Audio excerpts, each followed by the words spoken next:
ऐ भाईजान रकबा पे ऐ जनाब इस नालू में जीटी रोड है ये जनाब इस रकबे नालू लगना पाया 333 फुट इसने फ्रंट ने ये जनाब है जे पीछे लगातार है पीछे लगा हुआ है 330 फुट फ्रंट है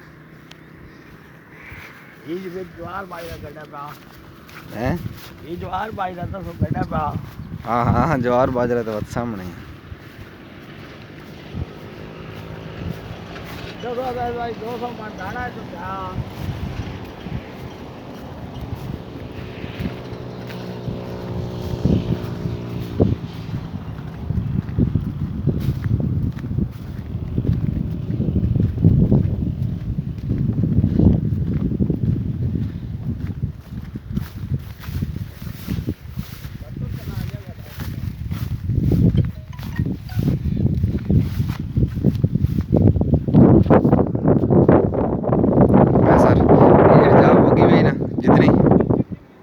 ये सारी इस वेच ने तो एक खंबा जड़ा बिजली वाला ये निज़ाम और सारा जनाब पीछे तक जगह